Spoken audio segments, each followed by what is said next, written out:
Hey everybody, I hope everyone's having a great week 3, third week in the class. I hope everyone is enjoying things. If you have any questions, again, continue to reach out to me as you do have questions. I wanted to kind of make this video to go over a few things that might not be in your PowerPoint. Your PowerPoint goes over SMART goals, trans-theoretical model, and barriers, but I also want to kind of talk to you about things like predisposed factors as well as self-efficacy and a few other things, and talk to you about your behavior change project because that is a huge part of what we're getting ready to do this week and next week. So a few things. As you skim through your book, it's important for you to look at predisposed factors, self-efficacy, trans-theoretical model, and self-talk. So those 4 things, if you want to read about those 4 things, you can skim through the SMART goals because those are all in your PowerPoint. I hope that you review your PowerPoint pretty strongly and stringently. So predisposing factors are things that we can't really help. So genetics, heredity, those things that we're already predisposed to that we just can't change. Enabling factors are things that we can change. So like our behavior, motivation, things of those nature are enabling factors that enable us to either continue with the same behavior or stop the behavior that we're doing right now. So if you would be asked a predisposed factor, what it would be things like heredity, genetics, sex, things of that nature, or age. Enabling factors would be behavioral. Trans-theoretical model, we talked about this a little bit in PowerPoint, but I want to take a little bit more time because I think the slides might throw you off just a titch. So pre-contemplation means that we're really not thinking about it. We're in pre-contemplation. We're not contemplating yet. So again, like I said in the PowerPoint, we see someone running down the sidewalk and we say, great, good for them for running. If it were me, I'd be looking behind me to say, is there anything chasing me? No, great. So we're not even contemplating that fact yet. Contemplation means that we're now contemplating that idea. Someone's put that little bug in our head, so maybe we went to the doctor's office and they say, you need to lose weight for your health, and you see that person run down the sidewalk and you're like, okay, well, I guess I need to start running. I guess that's the way that I need to lose weight. Preparation means that we're preparing to take action. So preparation is what we're getting ready to do with your behavior change project. We are preparing, we're planning, we are buying the things that are necessary for us to be successful. So you've gone out, bought yourself some new running shoes, you are aware of all the trails on campus, and you have a preparation plan to do a couch to 5K. So you're starting off small, you're starting on Monday, you're prepared. Action. Monday comes, put on our running shoes, go to your first trail. We start our couch to 5K day 1, completed. Maintenance, we have now completed our couch to 5K, we have ran a 5K, and we're maintaining the action. So that's trans-theoretical model. Just kind of wanted to give you a little idea of what that looks like in example form. Let's see, self-efficacy. Most of us relate self-efficacy to kind of confidence or self-esteem, really, but self-efficacy is a little bit more than that. So we can say we are confident in ourselves, but it's completely separate and completely different for us to say something like, I'm confident in my ability to be successful and be motivated in this goal. So sometimes whenever I'm working with people, they are confident in themselves, but I sit down and talk to them about goals, and we set a goal for their behavior change, just like you are, and they say, I want to lose 20 pounds. It might not happen, but that's really what I want to happen. Okay, well, if you tell yourself or you give yourself that window of it might not happen, or you even put a if or a but in there, then your self-efficacy is still not high enough. You have to be confident in yourself that you can accomplish that goal. If you're setting a goal that you're like, that might happen, it might not, then I encourage you to be more confident in your ability to make yourself do it. Believe in yourself and have that confidence that you can be successful. Set yourself up for success, not failure. So self-efficacy is the confidence in your ability to be successful in that goal. Self-talk, so it's important to talk about self-talk whenever we're talking about goals, because sometimes we talk to ourselves very negatively, and the things that we say to ourselves we would not say to anyone else. In your book, on page, my pages are different from your pages, but your book talks about this in table 2.2, examples of negative and positive patterns of self-talk, and I'm literally looking at the pages right now. It says all or nothing thinking, blaming others, overgeneralizing, jumping to conclusions, or dwelling on the negatives. And then it also gives you an example of realism and positive self-talk in those negative moments. So all or nothing, I skipped 2 workouts this week. My exercise program has completely failed and I give up. Okay, that's all or nothing, right? You skip 2 days and that does not mean that you're a complete failure. So the workaround would be I'm disappointed with myself. Part of the problem was that I didn't make time for them, and I've scheduled time next week. So we've identified the problem, okay? We're taking responsibility, and we're taking action. So we have identified the issue, and we're doing something about it.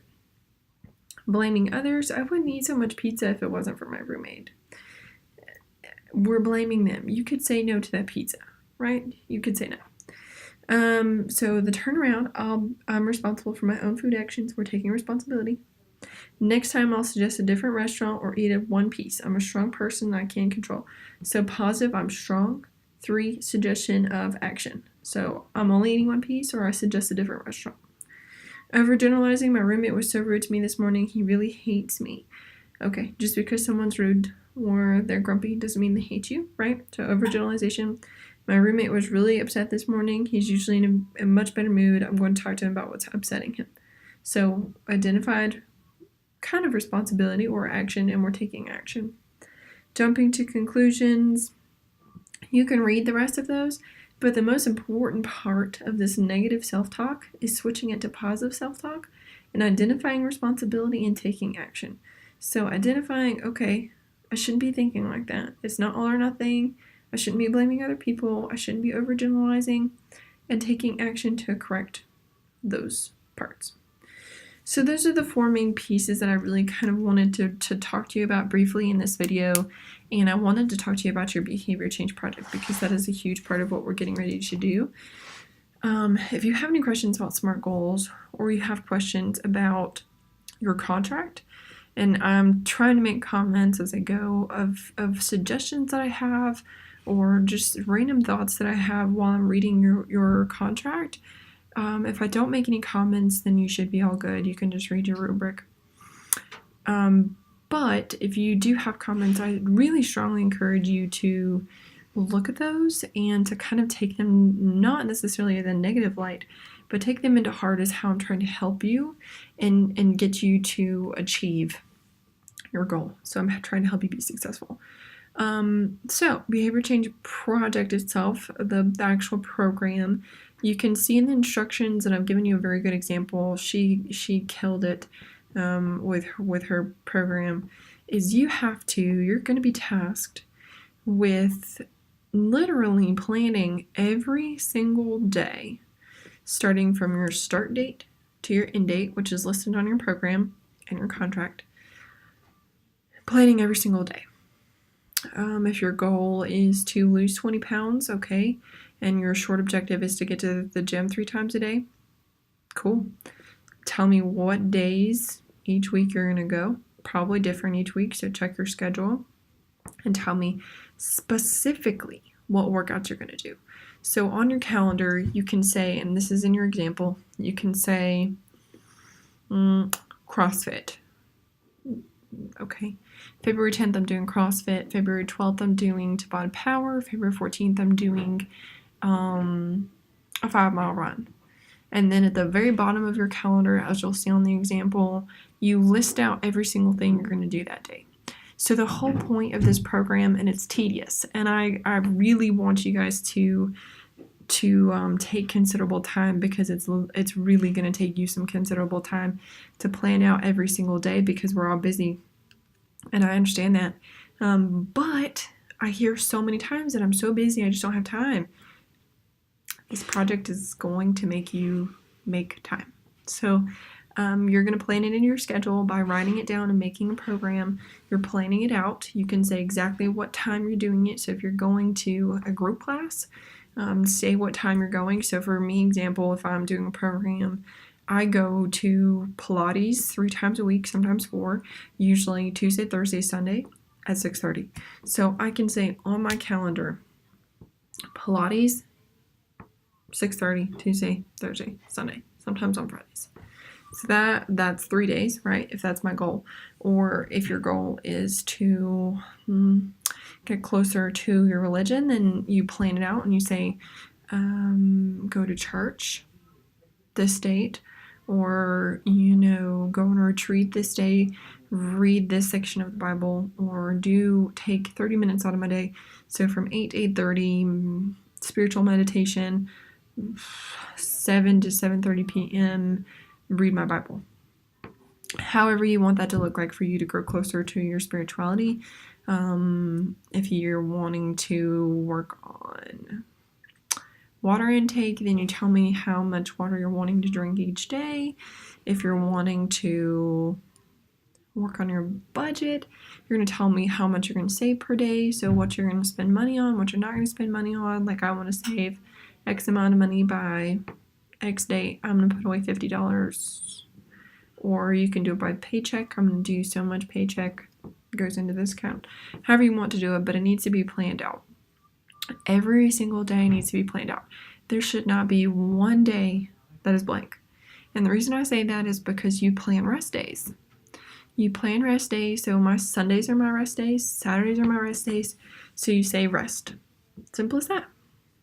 Now, please do not make 3/4 of your schedule rest days. That is inexcusable, and that is not going to get us anywhere with our behavior change.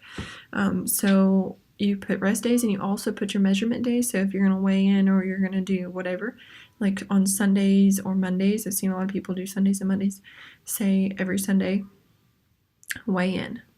Okay. You should also include, if you're doing things like smoking, how many cigarettes do you smoke now, and then reduce it each day until you get down to your goal. So that's how you would plan that out. If there's some sort of goal that you're just not sure about, or you're just not confident, email me, or you can always send me. The whole point of this week is for you to send me a draft. So you can send me a draft, I'll kind of grade it, and you can resubmit it next week. So this Sunday, you send me your draft via Blackboard. I give you a grade for it. I give you comments. If you made a 100, great. You don't have to worry about anything else. If you make lower than that, you can make the edits. I strongly suggest you do, and you re-upload it to Blackboard, and I'll grade it again next week. So this week is your draft, which is a perfect opportunity for you to learn and grow.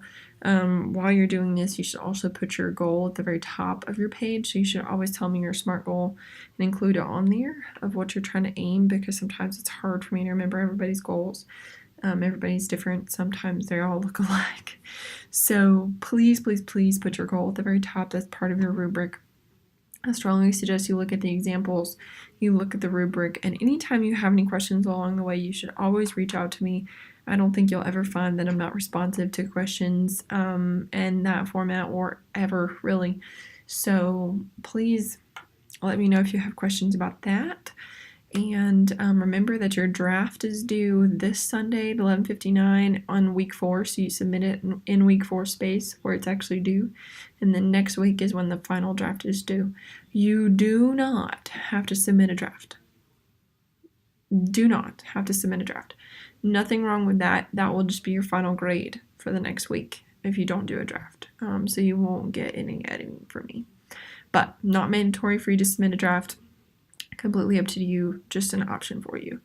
Again, if you have any questions about this project, or you're just concerned, or you just want to, bounce ideas off of me, please, please, please reach out.